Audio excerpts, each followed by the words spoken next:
Hey, what's going on, everybody? Hope you guys are doing well wherever you may be. My name is Siraj, and this is Red in the Head. Now, we are only days away from Liverpool clinching their 20th title, second Premier League title. Maybe even hours away when Arsenal hopefully loses at Crystal Palace.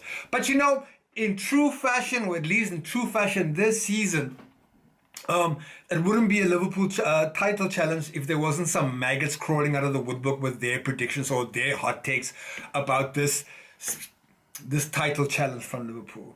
And none so more than Tweedledee and Tweedledumbass, that's from beIN Sport in Qatar. So you have, some of you may know them as Richard Keys and Andy Gray, ex-Evertonians, so keep that in mind when we're going to go through the video. So I'm sure that some of you have heard, or maybe most of you have read this really, really ridiculous take from a so-called pundit, right?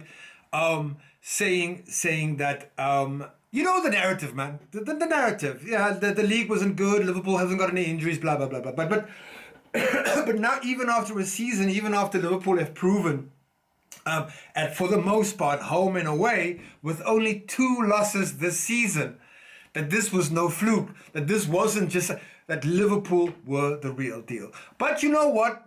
There's gotta be haters, and because they're toffee-nosed, you know, they're a blue-nosed toffee, they're gonna try and dig in their last little bit of barbs. But you know what? I've only read like little snippets of the video, so today, for you, I managed to track down the full video. It's the interview between Richard Keys and Andy Gray with Jason McAteer, ex-Liverpool player. Some of you may know him.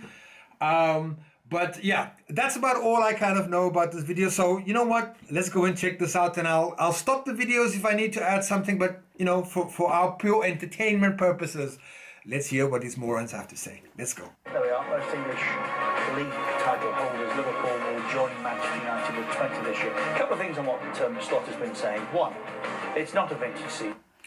Okay, so here we go. Already the guy is starting. So let's continue. Not by any stretch of the imagination. And Villa winning midweek does not prove what a good Premier League we have. It proves what a good Champions League it's been. There's been no challenge to Liverpool. No challenge all season long. And secondly, signing Van Dijk and Mo Salah is not like signing 2 players. You've got them at the club already, and both... Wait.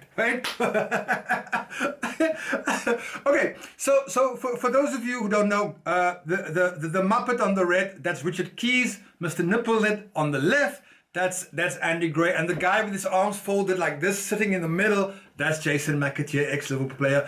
And just by the look of his body language, he must have sat through an ocean of bullshit listening to these guys talking their guff throughout that match. So, you know what? Already the guy is going on and saying, like, you know, it's not something about signing Virgil van Dijk and Mo Salah is not like signing 2 players. Is he for real? Who are you gonna get in this time or at this age that's gonna replace Mo Salah or Virgil van Dijk? Who out there? Who? Do we have a better centre back in the world that Liverpool going and sign right now than Virgil van Dijk? I'm waiting. The same with Mo Salah. Is there a right winger out there with the numbers and the stats that Mo Salah has? I don't think so. So you already know. But listen, these are Evertonians, so we must understand, you know, the bitter blood runs deep within their blue veins. Okay? We continue. I promise you, I hope it doesn't get any worse than this. But that, okay, you know what? It doesn't surprise me. Let's go. Next year will be a year older. Do you know what I think a good sign is for Liverpool? I think they're great signings. You keep them, but they're not like buying new players. So already the guy just kind of, they're not like signing new. Well, of course not, you dumbass. Of course they're not new signings. But what Liverpool had to do and needed to do was secure the services for this rebuild that we're in. Remember, you guys didn't give us any shots. Mo Salah was going to leave, Virgil van Dijk was going to leave, but now that Virgil van Dijk and Mo Salah are staying, the narrative has to change. But let's give them the benefit of that. I want to hear what they say. Both is a year older. Yeah, I get that. At the moment, Salah's form has dropped off a cliff. He's a better player than we've seen in the last 6 weeks. Of course he is. But they're not new signings. And there's been no challenge. What should be Not from anywhere has there been a challenge No, all season long. Listen, that is the one thing that's disappointed me. Listen, I'm not saying Liverpool do deserve it. Do you know why? Because they've won more games than anybody. They've been better than anyone, and they're top of the league. It's not a vintage season. That's why they've won it, because they've been the best of what's there. What makes it challengers vintage? have fallen out. Yeah, I actually want to know. What makes this a vintage season. I mean, if we're talking about the amount of games that we've lost, I can't remember a season in recent memory where Man City didn't lose more than 4 games in a season. Liverpool has lost 2 games a season. Liverpool is on track to hit the 90-point mark in this season. Now, is it just me, or is it just everybody else? Has Liverpool been too consistent for them, while everybody else was just been crap? Liverpool actually coming out the blocks, Arne Slot coming out the blocks and showing that, you know what, I can come from a league that you guys don't even rate and come and smash you guys in your own league. But anyway, I get distracted. I'm going to pick up all these things and we don't have a lot of time. So let's just continue watching the ocean of bullshit that comes out of this guy's mouth. What makes it vintage is that when you get a proper title race, as was the case with Klopp's team, nip and tuck, and City and Liverpool toe-to-toe, and at one stage in the season we thought 3 might win it, and 4 were certainly competitive. The top teams this year, all of them have gone backwards. All of them. It's how you frame it, isn't it? And if you want... Exactly, Jason McAteer. Exactly. Right?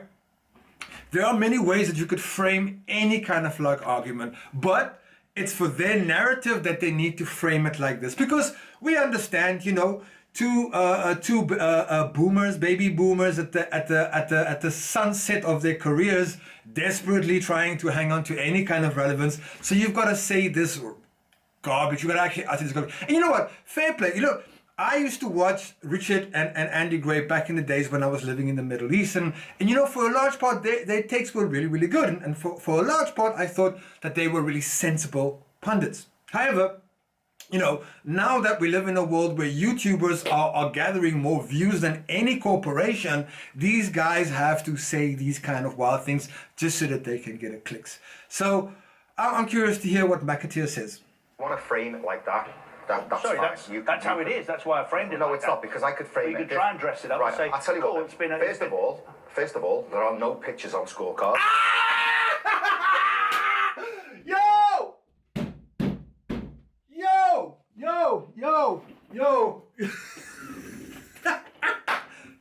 That's how you do it. That's how you do it. Simple, to the point. There are no pictures on scorecards. Love it. Love it. Jason McAteer representing our club, standing up to this garbage that's being thrown at you. Let's go. And the history books will just say Liverpool won the title this year. It won't say how they've done it. So, but if you can't say it's been a good season. Can this guy give his guest that he invited on? Can he give him a moment to actually finish a sentence? But you know what? That's not how these journalists kind of work. You know, this is all about them rebutting the people that they bring on. They're not interested in what your opinion is. They're only interested in having their voices amplified and making sure that they push your narrative down. Classic propaganda. But let's go. And it's been vintage, and it's been tough. What I would say is, in the light of how Liverpool have performed in years gone by, and the title teams that they've had, the Dalglish teams, the Paisley teams, the Fagan teams, you can argue this is not in the same brackets where it's not as easy on the eye. It's a different way. Just the smugness of these Evertonians. They're winning it, yeah, and it's not been great at times. It's not been a great watch at times. But at the end of the day, like, if you want to dress it up like this, they've beaten the Spanish champions Madrid, they've beaten the French champions Paris, they've beaten the German champions Leverkusen. Doesn't matter who it is. They've also beaten twice. Premier League season. Right, they've also beaten twice. But if you want to talk about just the Premier League, I'll go into that now. They've beaten Manchester City twice. They've also, if you also look at Europe, there we go. Now, how can you win against a man like this, who says, oh, it doesn't matter that they beat the champions of Spain, the champions of Germany, the champions of France, and absolutely hammering those people. No, No. We are not having that. I'm not having that. Absolutely not. Let's get it right. But then Jason McAteer is like, hey, but what about the Premier League? We beat Man City before Man City had the fall off. Make that make sense. Right? At the time that we beat Man City was still really at the top of their kind of game. Man City was a couple of points behind us, 4 points behind us. So from the narrative where we didn't play anybody up until I think October to no, they're not good enough. So which is it? We didn't play anybody, or the teams that we eventually played were just not good enough? Let's go. If you want to look over Europe and talk about it, we've got an English team in the Champions League semi-final. Insufferable. This guy is so fucking insufferable. And an English team in the semi-final of the Conference League season. Again, can you allow your guest to finish their sentence? You're not fucking Piers Morgan, okay? Allow your guest, if you have a bit of respect and decorum, to kind of, just, you invite, someone flew fucking thousands of kilometers to go to fucking Doha to be there and to give their opinion, and all you can do is talk over him when he's trying to make a point. It's almost done, people hanging there. That suggests that... We've got 3 teams that went down in January. Well, there's not been a title challenge since November. The whole league has been settled. What you're saying apart is... from 3 Champions What League you're saying is the Premier League is not that strong. Yet we've got 5 teams in semi-finals of European competitions. Are we talking about in general European competition? Or are we talking about the Premier League? I'll repeat what I said. It hasn't been a vintage season. There's been no challenge. And I'll go further. But is that Liverpool's problem? Won't win anything next There it is. Problem. There it is, that righteous indignation. Look at the finger. You will not win anything this season. Oh, sorry, next season. Well, that was the narrative this season. You guys, Liverpool, will fall off. Liverpool is done. As a club, as a city, they're done. And here we are, rising from the ashes, season after season, motherfuckers. Listen, Reds, you guys just have to enjoy this. I'm sure. This guy couldn't wait to put in that last little barb there that I will tell you, you will not win anything next season. Because this team is going to strengthen, this team is going to strengthen. Well, we didn't strengthen, but we still fucking wiped the floor with Arsenal. Your champion-elect. Your champion-elect.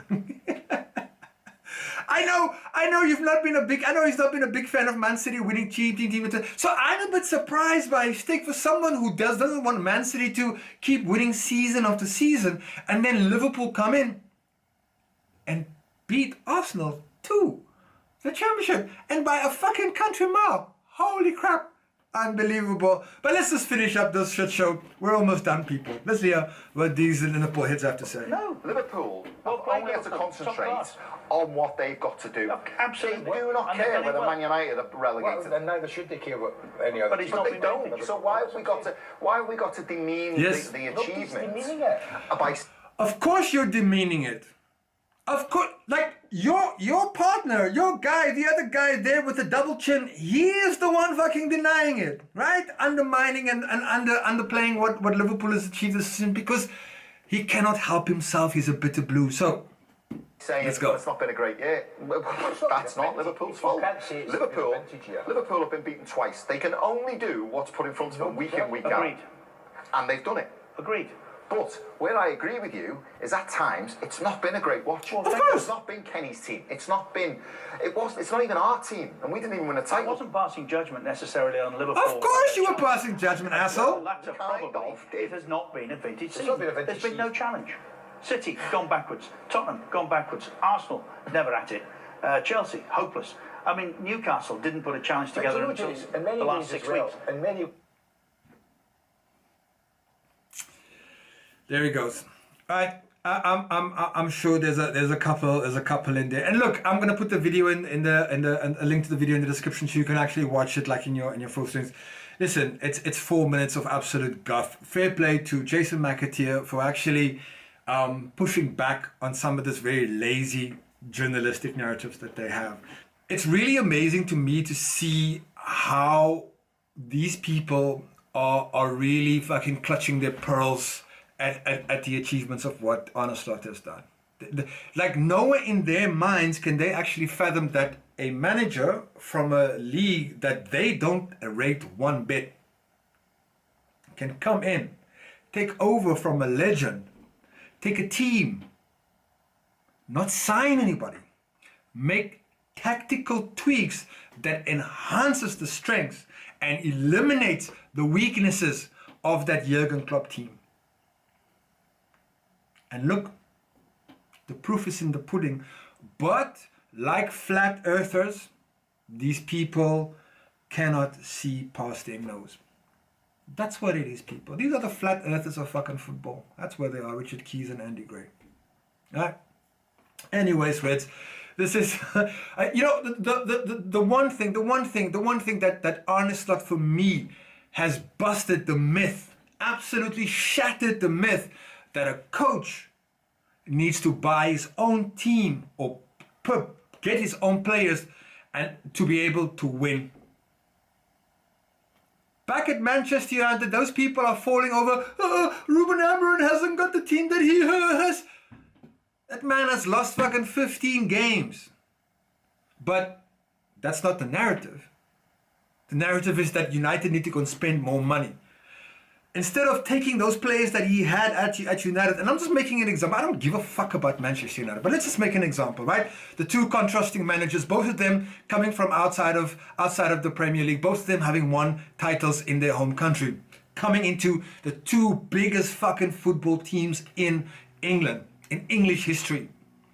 And the one adapted and worked with what he had and enhanced.